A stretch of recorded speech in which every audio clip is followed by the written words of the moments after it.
నమస్కారం అండి. నా పేరు డాక్టర్ సిఎస్ శ్రీనివాసరావు. నేను దంత వైద్యుల్ని. శ్రీనివాస మల్టీ స్పెషాలిటీ క్లినిక్ 10 సంవత్సరాల నుంచి సేవలు అందిస్తుంది. ముఖ్యంగా ఏంటంటే మా నాన్నగారు ఆర్ఎంపీ డాక్టర్. సో ఆయన చూస్తూ పెరిగాను నేను. సో ఆయన గ్రామీణ ప్రాంతాల్లో చేసే వైద్య సేవలు దానివల్ల ప్రభావితం అయ్యి నేను ఈ దంత వైద్యం మీద అవగాహన ఇవ్వాలని నరవలో నేను 2014లో డెంటల్ క్లినిక్ స్టార్ట్ చేయడం జరిగింది.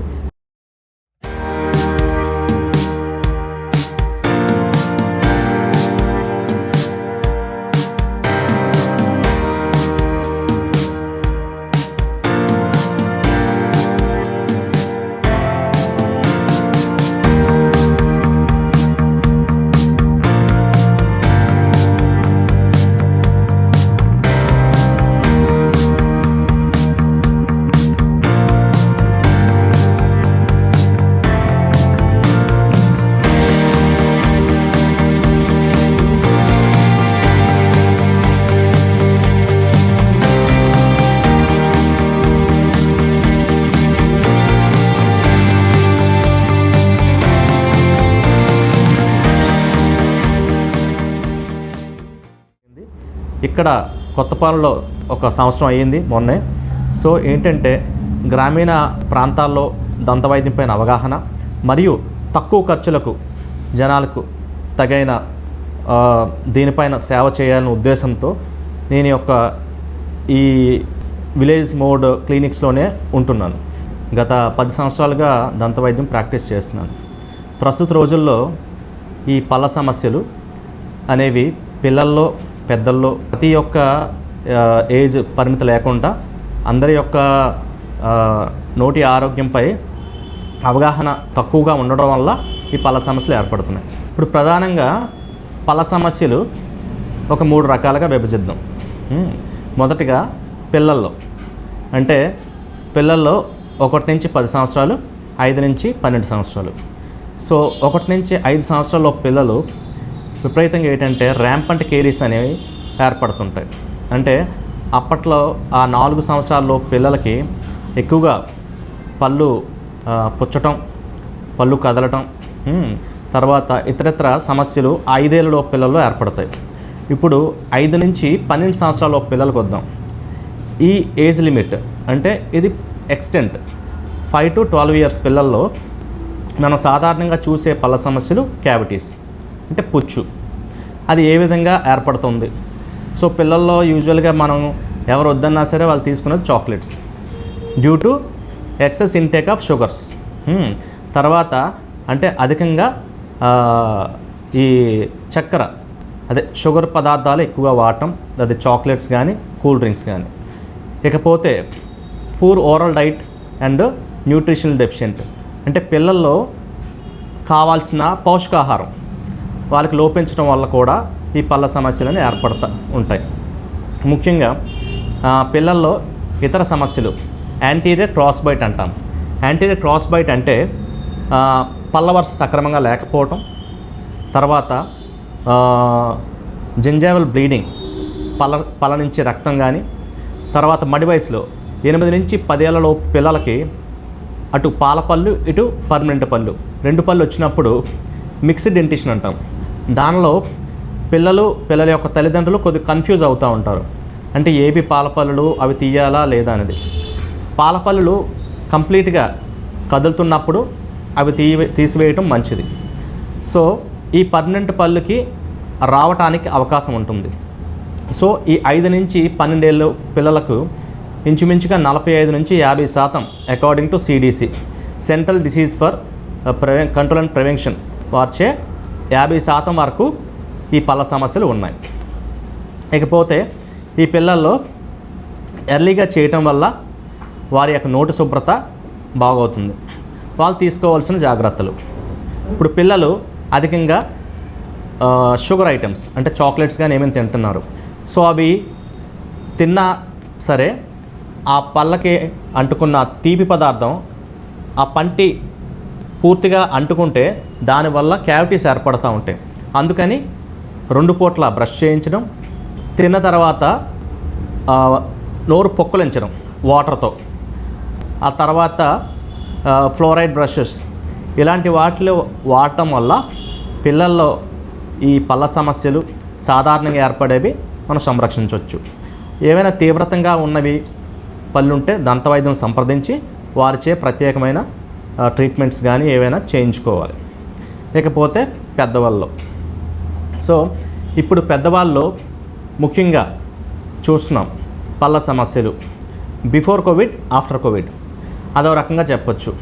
ఎందుకంటే బిఫోర్ కోవిడ్ అంత తీవ్రత ఉండేది కాదు, జనాల్లో అవగాహన తక్కువ. ఒక పళ్ళ సమస్య వస్తే చూద్దాం తర్వాత అని ఇది ఉండేది. కానీ ప్రస్తుత రోజుల్లో దాని తీవ్రత పెరిగింది.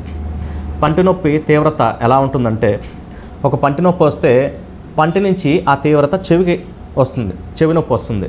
సో వాళ్ళు వెంటనే ఎక్కడికి వెళ్తారు? ఈఎన్టీ డాక్టర్ దగ్గరికి వెళ్తారు. సో అది ఈఎన్టీ డాక్టర్ ప్రాబ్లం కాదు, డెంటల్ ప్రాబ్లం. సో వాళ్ళు అవగాహన లేక వాళ్ళు వెంటనే ఈఎన్టీ డాక్టర్ని సంప్రదించి వాళ్ళు మళ్ళీ పెయిన్ కిల్లర్, యాంటీబయాటిక్స్ రాసి కొన్ని రోజులు మందులు వాడతారు. ఆయన మళ్ళీ ఏం చెప్తారు, ఇది నాకు సంబంధించిన సమస్య కాదు, డెంటల్ డాక్టర్ సంప్రదించమంటారు. మేము చూసినాక ఇది కంప్లీట్లీ డెంటల్ ప్రాబ్లం సార్, దీని నుంచి పంటి నుంచి ఏర్పడేది తీవ్రత చెవిపోటు ఎక్కువగా ఉంటుంది. సో అది ఎట్లా ఉంటాయి, పెద్దవాళ్ళలో మొదలుకొని సాధారణంగా పాచి గార పట్టడం, పళ్ళ నుంచి రక్తం కారడం, దాన్ని జింజవైటిస్ అంటాం.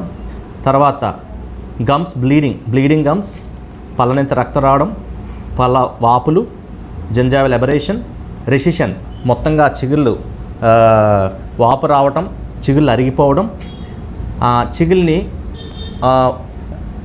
కిందకి జారిన వాటిని తిరిగి దాని స్థానంలో పెట్టడాన్ని ఫ్లాప్ సర్జరీ అంటాం.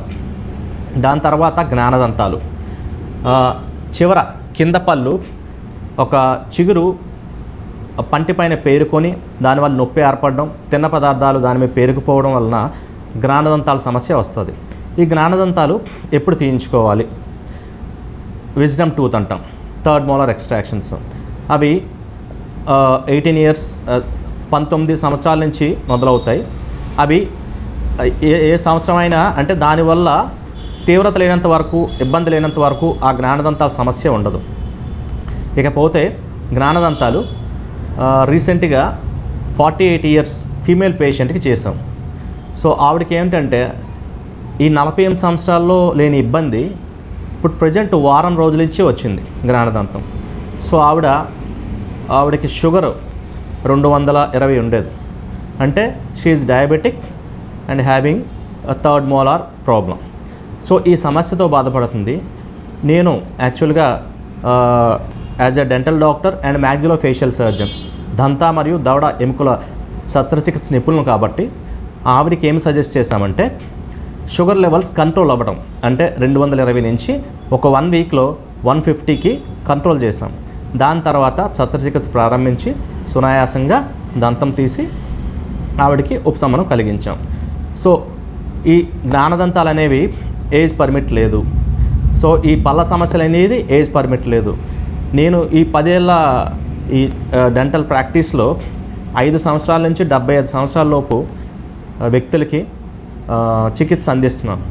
సో ఈ పర్టికులర్ ఏజ్ కానీ వీళ్ళలోనే ఆ సమస్యలు ఏర్పడతాయనే కానీ ముఖ్యంగా ఉండవు.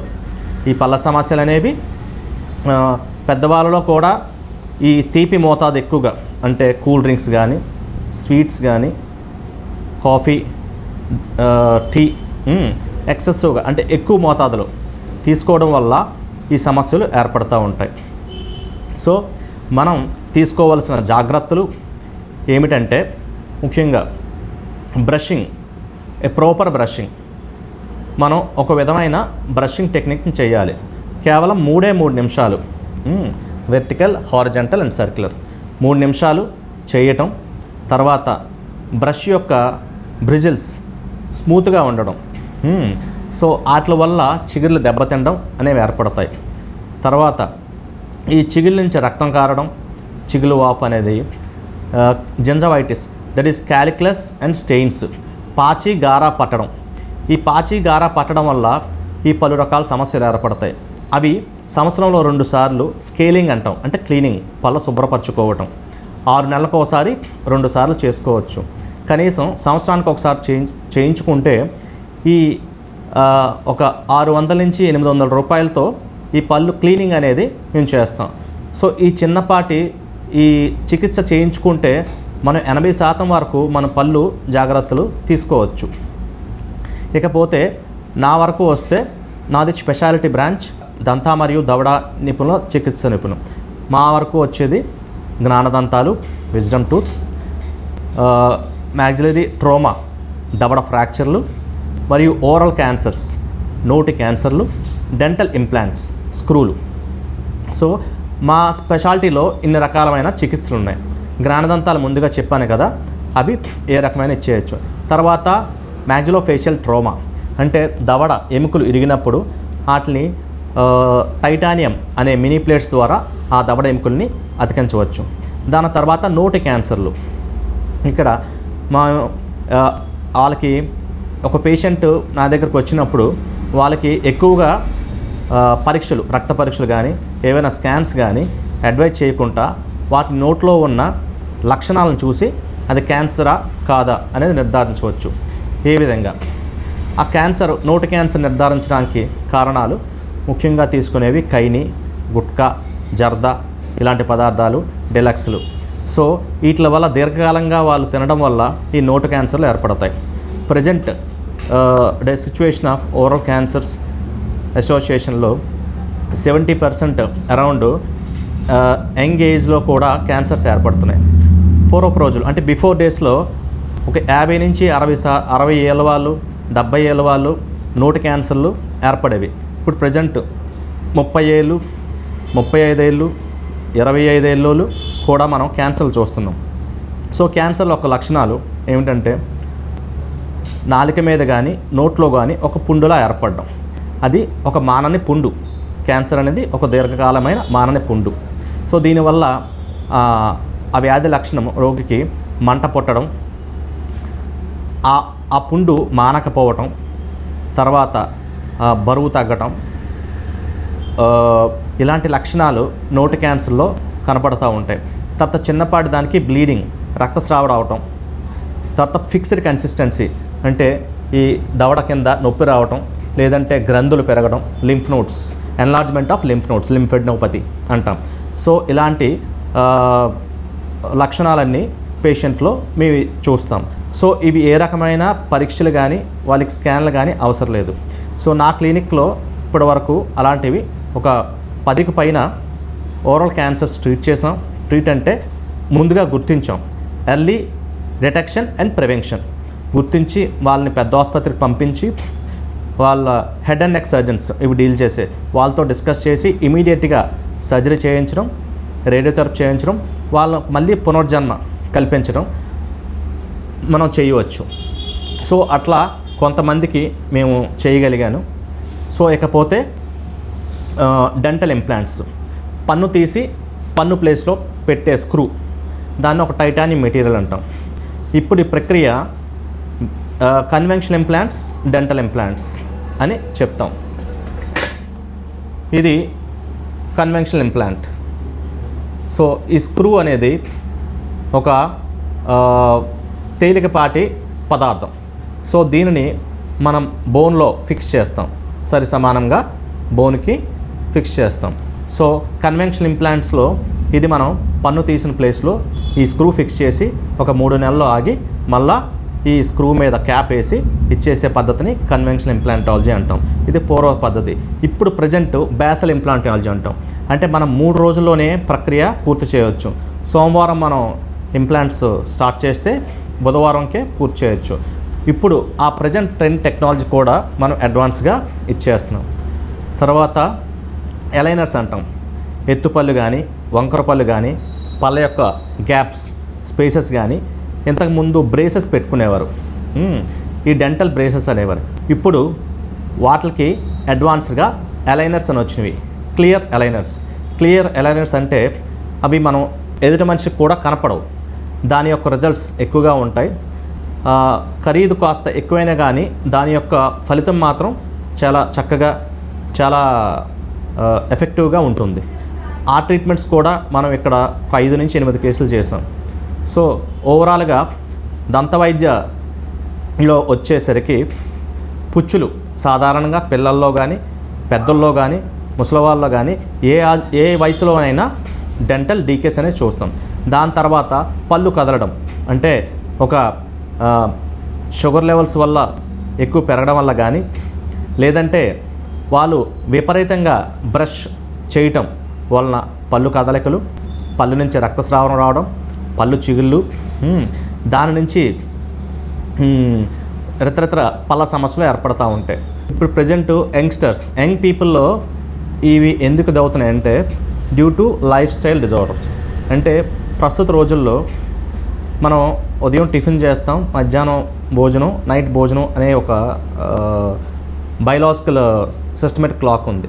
ఇప్పుడు ఆహార నియమాలు లేవు, లైఫ్ స్టైల్ డిసీజెస్ అంటాం. So noodles, burgers, junk foods, so ఏవి తీసుకున్నా అందులో కెమికల్స్ కానీ ఏవైనా వాడుతున్నాం. సో ఈ లైఫ్ స్టైల్ డిజీజెస్ వల్ల కొంతవరకు ఆ కారణాలు ఏర్పడతాయి. తర్వాత మెయిన్ యువత అంటే శరీర ఆరోగ్యానికి ఇచ్చే ప్రాధాన్యత నోటి ఆరోగ్యానికి ఇవ్వట్లేదని నేను అనుకుంటున్నాను.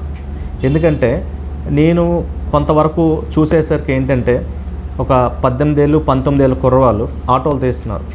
ఆటోలు తీసుకున్నప్పుడు వాళ్ళ దగ్గర ఊరుకున్న డిలెక్స్లు కానీ కైనీలు కానీ ఉంటున్నాయి. 20 years టీనేజ్ కుర్రాళ్ళు.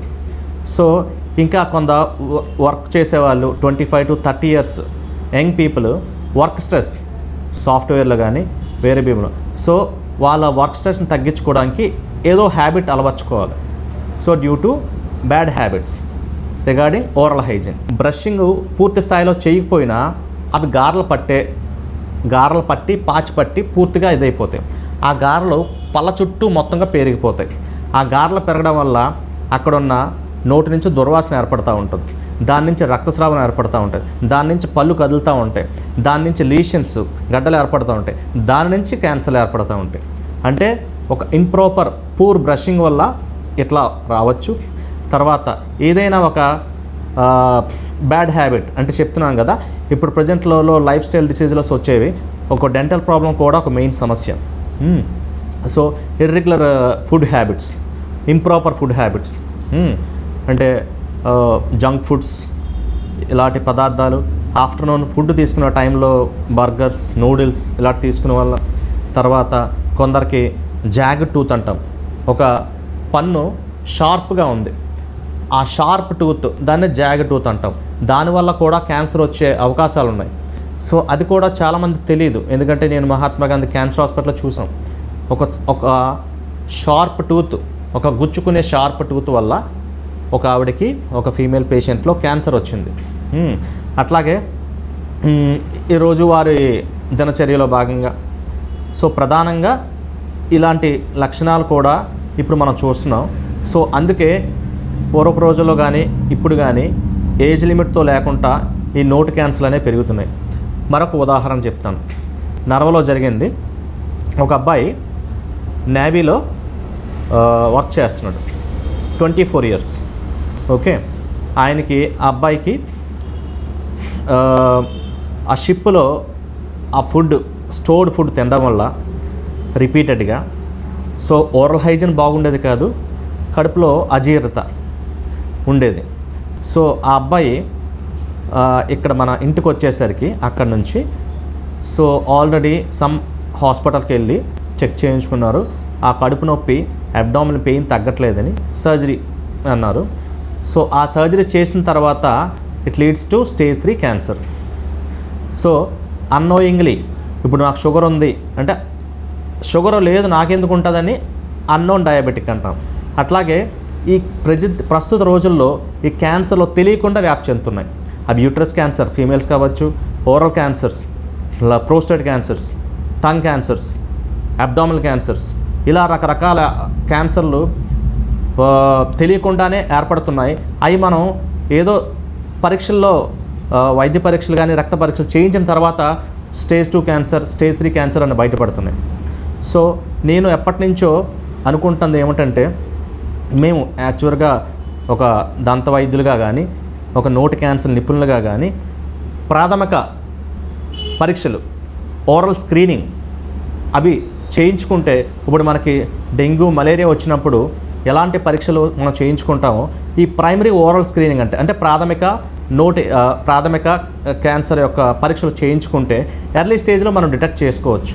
సో దానివల్ల మనం ఎర్లీ డిటెక్షన్ అండ్ ప్రివెన్షన్ అంటే మనం ఆ వ్యాధి లక్షణం బారిన ఉన్నామా లేదా అనేది మనకు నిర్ధారణ అవుతుంది.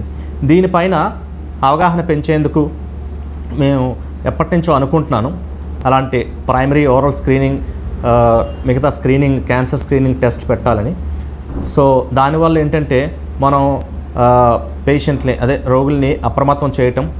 సో సాధారణ చికిత్స ఎలాగో నోటి యొక్క క్యాన్సర్లు వాటి మీద కూడా అవగాహన పెరుగుతుందని నేను భావిస్తున్నాను. ఈ చిన్నపిల్లల యొక్క తల్లిదండ్రులకు ముఖ్యంగా చెప్తుంది ఏంటంటే ప్రాథమికంగా పిల్లలు చాక్లెట్స్ కానీ ఏమైనా తీసుకుంటున్నారు. ఓకే, మీరు వాళ్ళు తినేటప్పుడు ఒకసారి చెక్ చేయండి నోట్లో ఏమైనా నల్ల పుచ్చులా ఉందా, ఏదైనా చిన్న బ్లాక్ డాట్ ఏమైనా క్యావిటీస్ ఏమైనా ఫామ్ అవుతున్నాయా అనేది ప్రాథమికంగా ఒక్క 2 నిమిషాలు తల్లిదండ్రులు చూస్తే దాని యొక్క తీవ్రత పెరగకుండా మనం నివారించవచ్చు. తర్వాత ఇప్పుడే మీ ముందు ఒక 13 ఏళ్ళ అబ్బాయికి ఎక్స్ట్రాక్షన్ చేసాం. సో ఆ అబ్బాయి ఏంటంటే విపరీతమైన షుగర్ ఇంటేక్ ఆఫ్ ఫుడ్స్ తినేవాడు. సో దానివల్ల ఇప్పుడే కింద దంతం తీయాల్సి వచ్చింది. సో ఆ తీవ్రత వరకు వెళ్లకుండా మొదటగా మనం చేయాల్సింది, పిల్లలు మార్నింగ్ బ్రష్ చేస్తున్నారు, నైట్ పడుకునే ముందు ఒకసారి ఒక 2 నిమిషాలు బ్రష్ చేయించడం. లేదు స్వీట్స్ ఏమైనా తిన్నారు, చాక్లెట్స్ తిన్నారు, అవి పంటికి పూర్తిగా పేరుకుపోకుండా వాటర్ నార్మల్ నీళ్ళతో పొక్కులించడం. తర్వాత ఇంకేమైనా సమస్య ఉంటే వెంటనే dental specialist BDS bachelor of dental surgery కానీ MDS master of dental surgery అంటే పర్టికులర్ బ్రాంచ్ ఉండగా మిగతా డాక్టర్స్ వాళ్ళు అనవసరంగా యాంటీబయాటిక్స్ ముందుగా ప్రిస్క్రైబ్ చేస్తున్నారు. సో దాన్ని నివారించాలంటే parents should restrict to a specific dental specialist. పళ్ళ సమస్యలు వచ్చినప్పుడు డెంటల్ స్పెషలిస్ట్ దగ్గరికి వెళ్ళటం మంచిది. సో దానివల్ల పెద్ద సమస్యలను నివారించవచ్చు. తల్లిదండ్రులు తీసుకోవాల్సిన ముఖ్య గమనికలు 2 పూట్ల బ్రష్ చేయించడం, రాత్రిపూట తీపి పదార్థాలు పెట్టకపోవడం, తర్వాత తీపి పదార్థాలు తిన్నా సరే నోట్లో వాటర్ పొక్కులించడం, తర్వాత ఏమైనా పంటికి సంబంధించిన ఇబ్బందులు ఏమైనా ఉంటే వెంటనే డాక్టర్ సంపాదించడం వల్ల ఈ సమస్యల తీవ్రతను మనం తగ్గించవచ్చు. సో ఎందుకంటే ప్రతి ఒక్కరూ సిటీస్లో ఉంటారు, కానీ మేము ఈ పెద్ద చదువులు చదువుకున్న మా తండ్రి యొక్క ఈ సేవాభావంతో మేము వాళ్ళకి తక్కువ ఖర్చుతో వాళ్ళకి నాణ్యమైన వైద్యం అందించాలని కోరుకుంటూ ఈ వృత్తిలో కొనసాగుతూ ఉన్నాం. ఈ యొక్క అవకాశం కల్పించిన అక్షర శిల్పం వారికి నా ప్రత్యేకమైన ధన్యవాదాలు. మరిన్ని కథనాల కోసం సబ్స్క్రైబ్ చేసుకోండి మీ అక్షర శిల్పం.